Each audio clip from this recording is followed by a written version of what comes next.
Alright, I just realized there's probably not a lot of stuff out there about biological teleportation, so I wanted to make a video about it. So there's stuff on YouTube about it.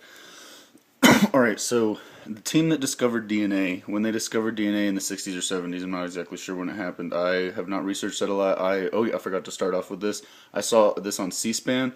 There was a guy that wrote a book that was part of this team that discovered DNA, and he wrote a book about biological teleportation. And then he was on CSPAN-2 on BookTV talking about his book that he wrote about it.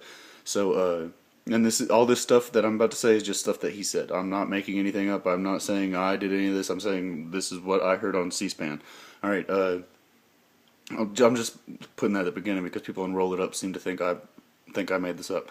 All right, biological teleportation. What it is they got the DNA code and they got it into into binary because they thought that DNA was controlled by something. They thought DNA, there's no way that the basis of life is so simple as what they thought when they discovered it. There has to be something smaller controlling it.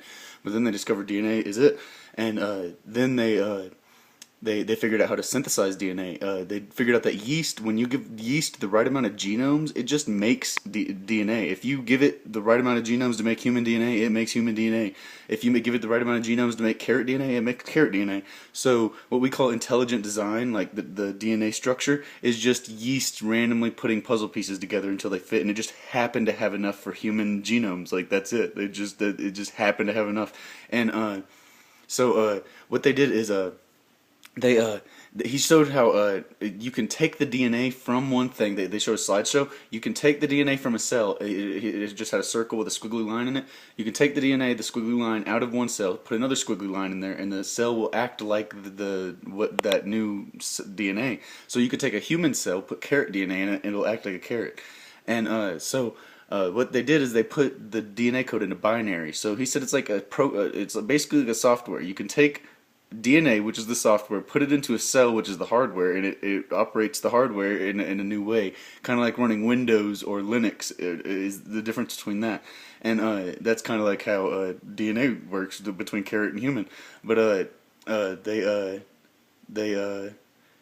put it in binary, and then they figured out how to send the binary code through the cloud and stuff, and then they can print out the DNA on the other side with what's called a digital biological converter. So they can take a DNA on one side and extract it, put it in the computer, send it across the internet, and then print it out on a digital biological converter by putting it into the empty cell.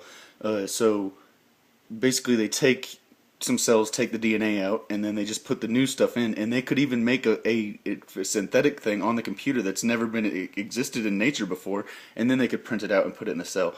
People are scared of this, but don't be too scared of it, because if everybody's scared, then that's the only thing that anybody's going to use it for, because nobody else is going to be using it for anything. But this is teleportation. It may not be what you thought teleportation was going to be, but it's modern teleportation. This is the definition of biological teleportation, and this is what it is.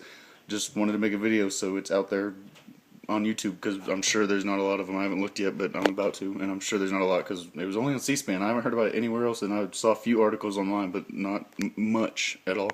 Alright, peace. Just want to do that.